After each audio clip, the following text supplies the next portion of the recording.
Well, welcome back, folks, to another episode of American Genesis, the creation of American Scripture. What we're doing is looking at the origins of the government of the United States, and we're specifically targeting those documents that are kind of the foundational documents of our country. So, as always, let's get started with a little bit of music.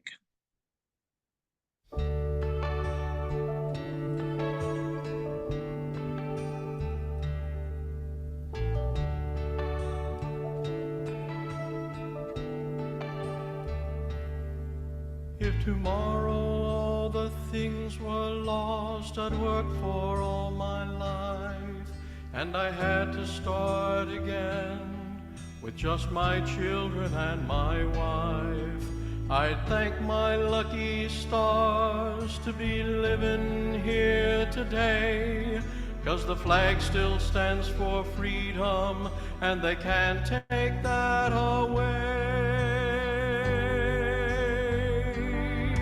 And I'm proud to be an American, where at least I know I'm free. And I won't forget the men who died and gave that right to me. And I'd gladly stand up next to you and defend her still today. 'Cause there ain't no doubt I love this land. God bless the USA. Okay, well, let's review what we talked about last week. We've finished looking at the historical events which led up to the writing of the Declaration of Independence.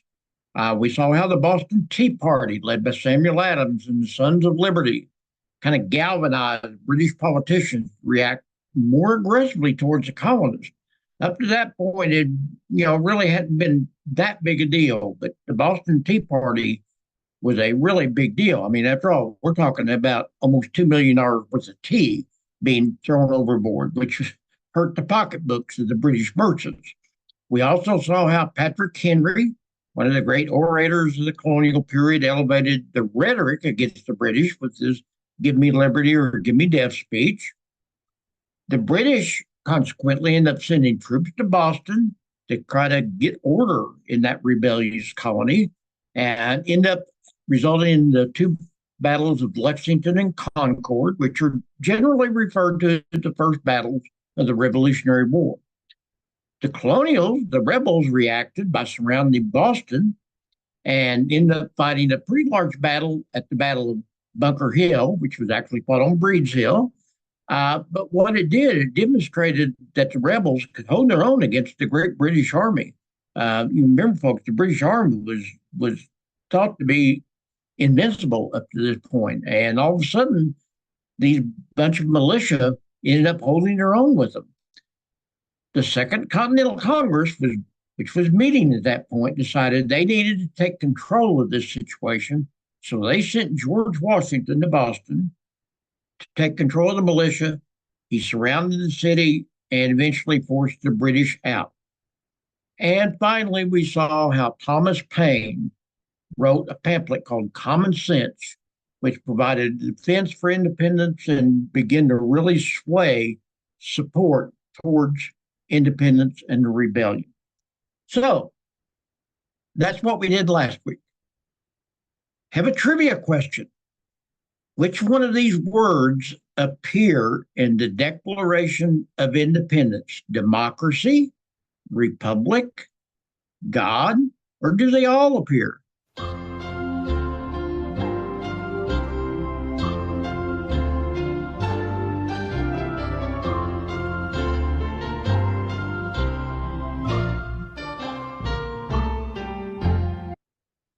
Well, the answer is God.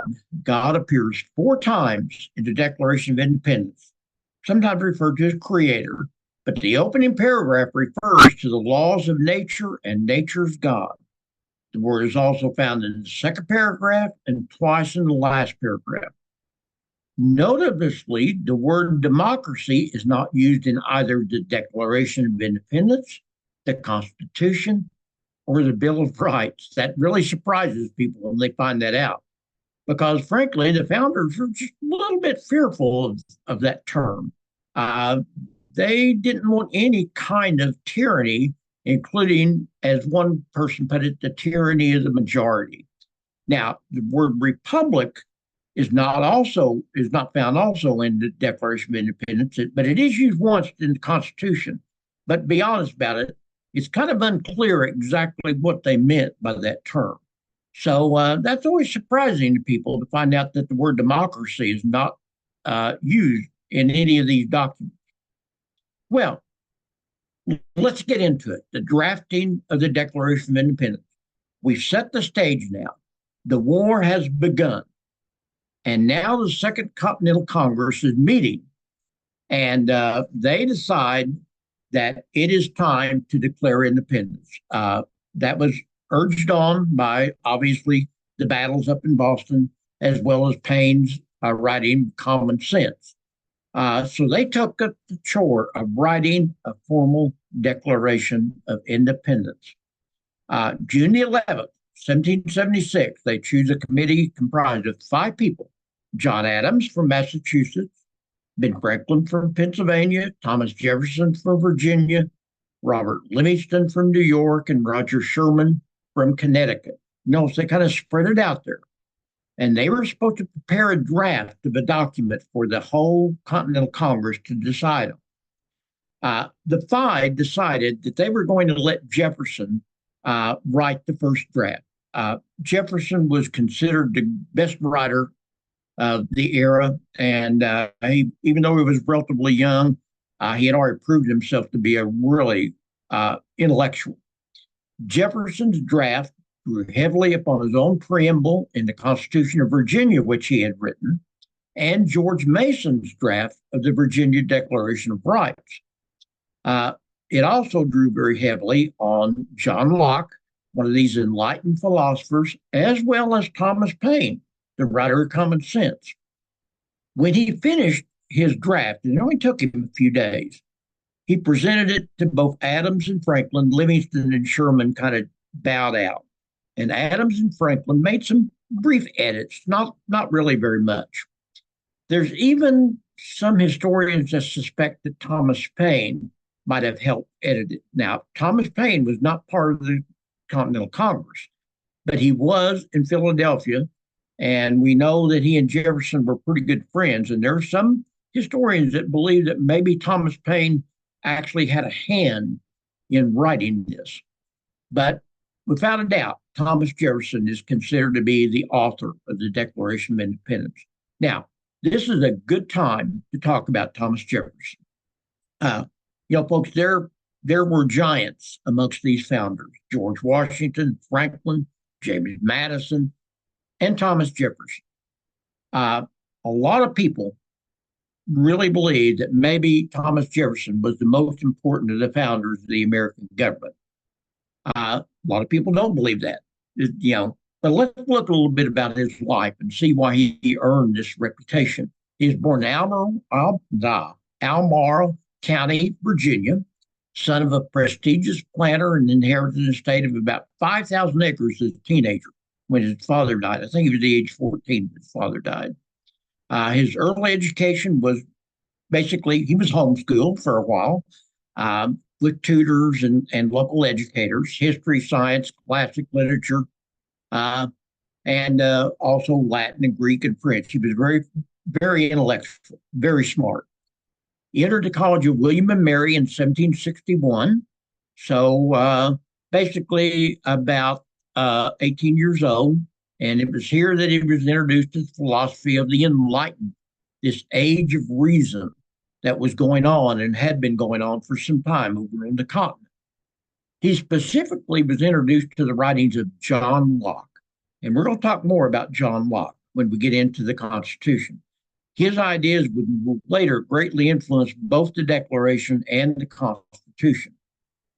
And then after he got done with his studies at William and Mary, he studied law under George Wythe. George Wythe is one of the signers of the Declaration of Independence, and he was also considered to be the greatest mind of that era legally. He was the man that that had basically tutored John Marshall, Henry Clay, James Monroe. I mean, consider a really important person. After passing the bar, Jefferson returned to his plantation and built his mansion that we all have seen, Monticello. I've never been there. That's one of the places that I regret never being there. I've been within about 50 miles of it, and we were behind time, so I didn't take a chance to take a sidelight and go over there. And I've always regretted that. He married a lady by the name of Martha Skelton, and this was his only wife. She bore him 6 children, but as was all too common in this day and age, only 2 of them reached adulthood. And she would die shortly after the birth of her last child, Polly. And on her deathbed, she made Jefferson promise never to remarry. And he kept that promise. Yeah, okay. He began his political career in 1769, and he would have just an illustrious political career in his life. He served as House of Burgesses. He was at the Second Continental Congress, the governor of Virginia, delegate to the Congress of the Confederation, the U.S. Minister of France, where he would have a great influence upon the French Declaration of Rights and the French Revolution.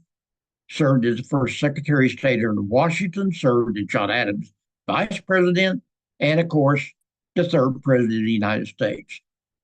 He's also considered to be the Democratic Republican Party founder, which later on kind of merged into the Democratic Party. And he's the founder of what we generally refer to as Jeffersonian democracy. So as you can see, he had just an illustrious political career. But he was much more than that, folks. He was a great mind. He wrote a lot, and some of it is considered to be on genius level. He's one of the leading proponents of democracy, republicanism, individual rights, religious freedom. He was a student of the natural sciences. He was an agrarian reformer. He loved, the farm work. Student of architecture. He designed Monticello, archaeology, music. He had a personal library that with over 6,000 books. And when the Library of Congress, the first one, burned, he donated his books to the Library of Congress, so they could have a new library. And he was an inventor. He invented the swivel chair, even basically initiated the program of interchangeable parts for firearms and a lot of other things. Now, he does have his critics, okay? Both, back then and today. Jefferson most certainly thought of himself as a Christian, but many of his contemporaries would not have agreed with that. John Adams famously called him an atheist, as well as many religious scholars would disagree with his self-description of his religious views. Jefferson probably is best described as a deist. While he believed in a creator God, an afterlife, and a loving God, he rejected some of the fundamental beliefs that we now come to believe are part of Christianity, like the Trinity, the divinity of Jesus, miracles, the resurrection, original sin. He did not necessarily agree with all these. Probably his beliefs are probably more aligned today with what's known as the Universalist Church. He encouraged reason over revelation. And that was enough to earn him a lot of critics in his life. But more controversial was his concern on his views on slavery and his alleged relationship with one of his female slaves by the name of Sally Hemings. So let's look at this, because really, folks, this is what has really tarnished Jefferson's reputation in the modern era. Many of the founders of the nation had a really complicated relationship with slavery. You might not know it, but 12 of the first 18 presidents of the United States were slave owners. So he was not different in that regard. But there's just something awfully paradoxical about a man who could write so eloquently about individual freedom while owning slaves. A lot of people say that was just almost too hypocritical. The whole situation was complicated further when it was revealed that he had an alleged relationship with one of his female slaves by the name of Sally Hemings. Um, Hemings was the daughter of an enslaved woman by the name of Betty Hemings and John Wales. John Wales was the father of Jefferson's wife, Martha. Now, after Wales died, Martha inherited 135 slaves from her father, including Sally. She was just an infant at that time. Of course, we know that Martha eventually died. And Jefferson went to France as the American envoy in 1784. And when another one of his daughters died, he only had two daughters left. And the youngest was one of them, named Polly. And so he wrote back to America and asked that his daughter Polly join him. He was so aggrieved over the loss of his child that he asked the remaining daughter Polly to join him. When she arrived, she was accompanied by 14-year-old Sally Hemings. Quite common, for children to have a personal slave at that point of rich people. She was described by Jefferson's grandson as light-colored, decidedly good-looking. And it is then that Jefferson is alleged to have begun a relationship with Hemings, which resulted in her bearing him supposedly 6 children over the next 35 years. Now, folks, this became known. A man by the name of James Callender got a hold of this information and wrote about it in newspapers, drew cartoons. It became part of the election of 1804. And, Jefferson never denied it, never confirmed it. He just did not talk about it. No one knew for sure, but finally in 1998, they did some DNA tests. And it conclusively showed that there was a match between the Jefferson male line and Hemings' descendants. Now, the question is, was it Thomas Jefferson or was it another one of the male Jeffersons that lived on the plantation? Because there were some nephews and cousin, and I think even a brother of Thomas Jefferson that lived on Monticello's plantation. It's assumed, and I think a lot of people believe that Thomas Jefferson was the father of these 6 children. So, as you can see, it's a complicated situation with that. So, let's get into the Declaration of Independence. Now, the Declaration is not divided into parts. There's no formal division, but most people assume that there's about 5 parts to the Declaration: the independence, the introduction, the preamble, the indictment, the denunciation, and the conclusion. Now, in the introduction, Jefferson basically said, hey, natural law gives the people the right to independence. And he said, but if we're going to have, if we're enslaved, then we need to make an argument, a reasonable argument, and explain the reasons why we want to be independent. And so he writes in the introduction, when in the course of human events it becomes necessary for one people to dissolve the political bands which have connected them with another, and to assume among the powers of the earth the separate and equal station to which of laws of nature and nature's God, notice that term there, because he's a deist, entitle them a decent respect to the opinions of mankind, requires that they should declare the causes which impel them to the separation. So he's basically saying we have a right to independence, but we're reasonable people. So let's, put down in writing why we have this right to independence. Now, the preamble, the second part, is the genius of the Declaration of Independence. It's 202 words. And in those 202 words, Jefferson explained what John Locke took thousands of pages to explain in his second treatise on government that Jefferson was aware of. Just listen to this, folks. This is genius work here. We hold these truths to be self-evident that, number one, all men are created equal. Men, white men,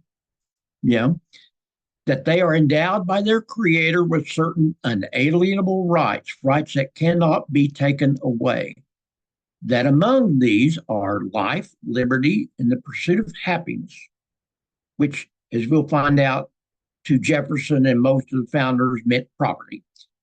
That to secure these rights, governments are instituted among men, deriving their just powers from the consent of the governed. That whenever any form of government becomes destructive to these ends, it is the right of the people to alter or abolish it. Folks, that's the genius right there of the Declaration of Independence. He's stating basically, we have all these rights and we should be governed by, we should be governed by our consent. And when we're not, we have a right to change our government. And so he goes on, and you can read the Declaration of Independence. I don't have to read the rest of it to you. But basically, what he's going to say is now that I'm going to give you the reasons why we have a right to do these things. And so he begins his indictment. He lists the facts against King George III, and he was using a word derived from the Latin faire, a thing done or performed. This was no accident, folks. His use of this word was not random, because in the 16th and 17th century, it was a legal term used to denote an evil deed or crime. So by listing the facts against King George's actions, he's actually indicting him of crimes. Folks, I mean, we're talking serious business here now, because remember, he's basically committing treason. These indictments can kind of be broken into three different sections. Charges 1 through 12, it kind of outlines the abuses of the king's executive power.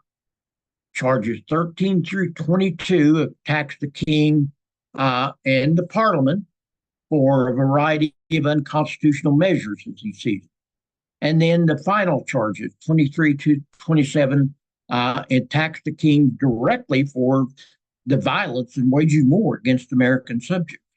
So let's look at these facts. These list of facts are then concluded with the final indictment that he ignored the colonists' repeated petition. So, real quickly, number one, he refuses his assent to laws. In other words, he basically refuses to follow the laws. He forbids his governors to pass laws. Any laws that would have benefited, if he didn't like them, he's told his governors they couldn't pass them. He's refused to pass other laws for the accommodation of large districts of people. In other words, just basically declaring that, large districts of people just don't have any right to law. He has called together legislative bodies for the purpose of fatiguing his subjects into compliance.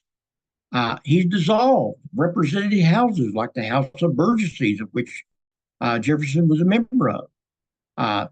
He's exposed to all the dangers of invasion from without and convulsions within. He basically has created chaos. 7, he's endeavored to prevent the population of these states. In other words, he's hindered new people from coming into them. This has to do with the Western lands that we talked about the other day. He's obstructed the administration of justice. In other words, he's corrupted the courts, and he's made judges dependent upon him. They aren't independent. He's created a whole bunch of new offices to harass the people. These are the stamp collectors and the tax collectors and all these kind of people. He's allowed standing armies to be present in the colonies, which they saw as wrong. And he said, by the way, these armies are dependent totally on him, not to the civil power, not to the parliament. And then he goes on to say, in addition, he's combined with others, the parliament, to subject us to a jurisdiction foreign to our Constitution and unacknowledged by our laws, his assent to their acts of pretended legislation. So he says, you quartered troops amongst us. You've had mock trials for the punishment of murderers, talking here about the Boston the you know brain spasm. Sorry. uh, the Boston Massacre. He's cut off trade. He's kept us from trading with other parts of the world. He's imposed taxes on us without our consent. He's basically done away with trial by jury in some cases. He's actually kidnapped some of our people and transported them to England for trial. He's abolished the free system of laws in a neighboring province. He's talking about Canada here. You know, he's took away the charters. He's abolished the charters under which the colonies were basically created. And he suspended our legislatures, like the Virginia House of Burgesses. He basically said, you don't exist anymore. And then he ends up by basically declaring 6 grievances where he says that the king and the parliament have actually declared war on us. And he says they waged war against us. They plundered our seas. They ravaged our coast. They burned our towns. They destroyed the lives of the people. And he's employed foreign mercenaries, soldiers from other lands to come to America and fight us for, they paid them.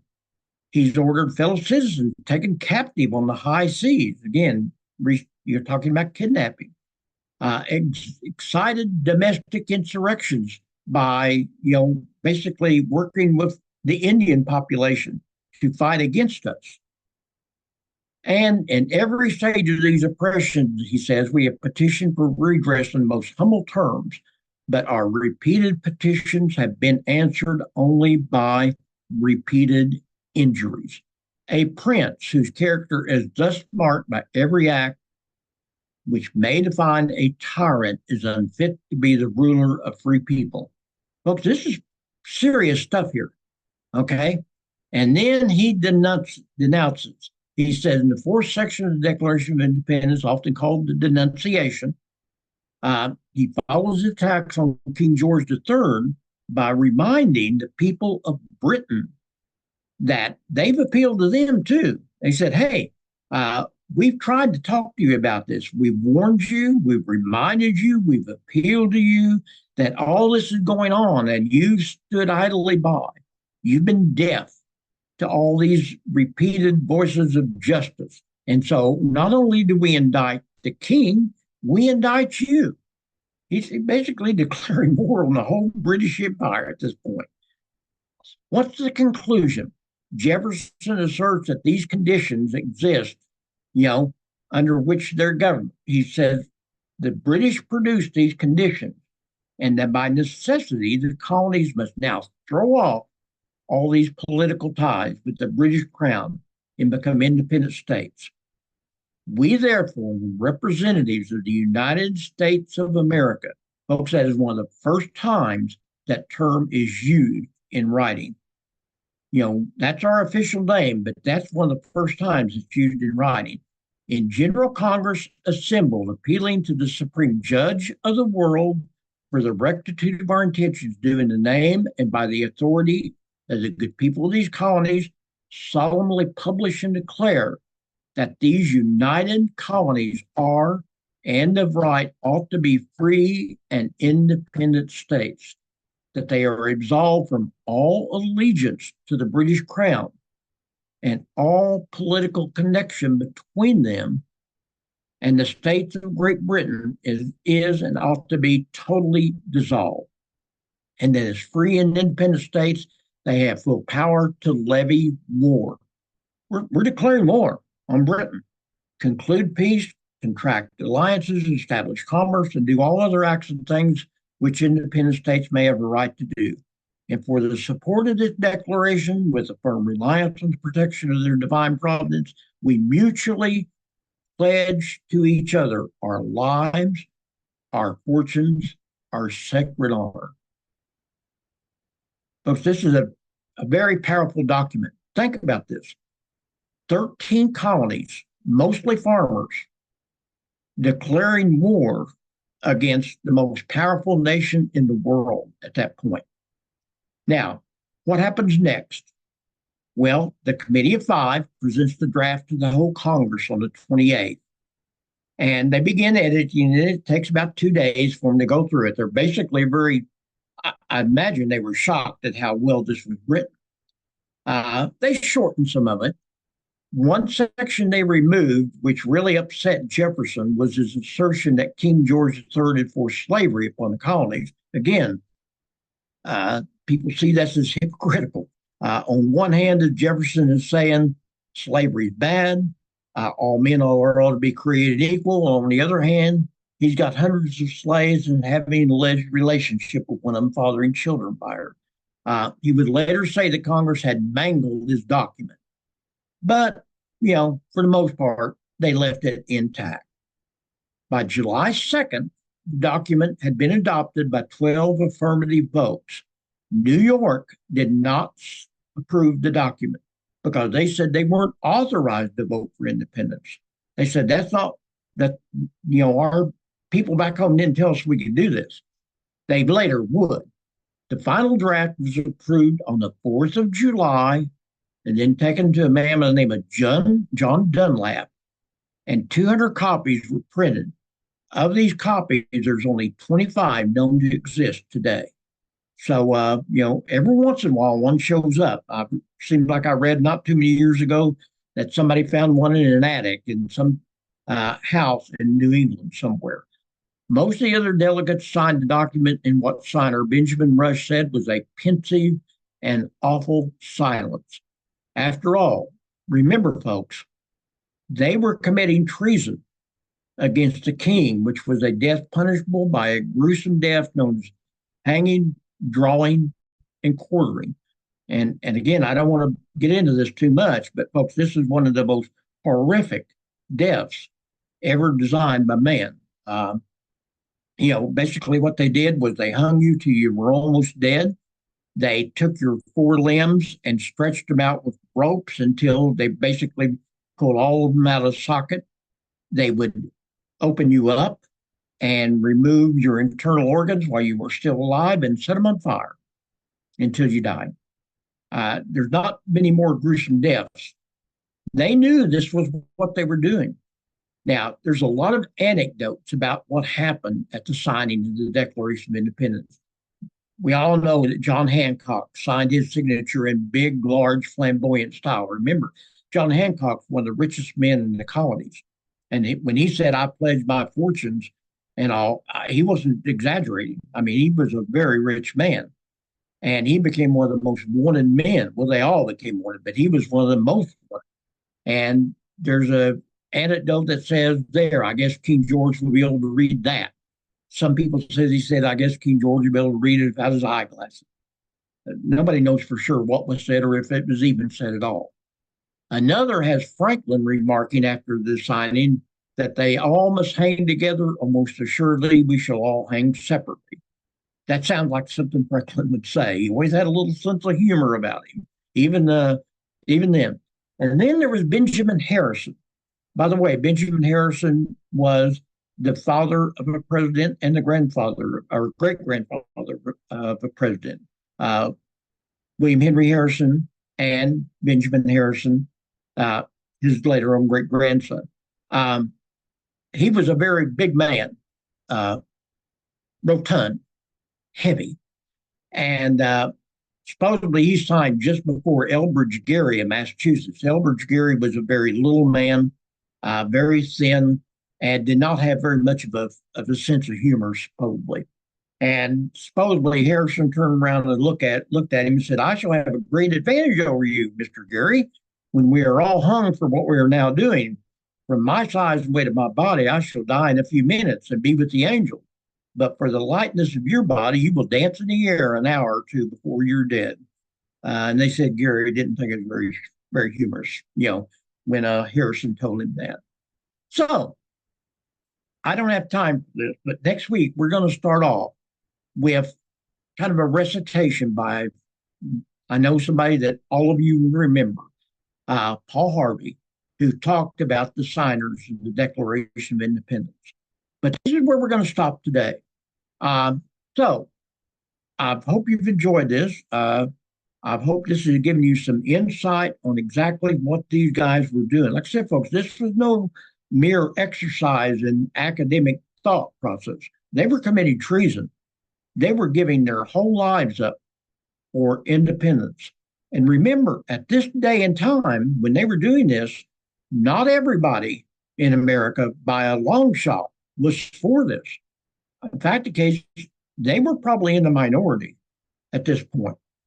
So I hope you've enjoyed this. Next week, we're going to continue looking at what happens next, because as we all know, the Revolutionary War is going to be fought over the next, several years as a result of this Declaration of Independence. So we're going to be looking at the historical facts, not in great detail. I'm not going to go into a long detail about the Revolutionary War, but we're going to talk about the basic incidents that happened, which would eventually lead to the writing of the Constitution of the United States, which is the second of the three great documents that we're going to be looking at the origin of the United States in.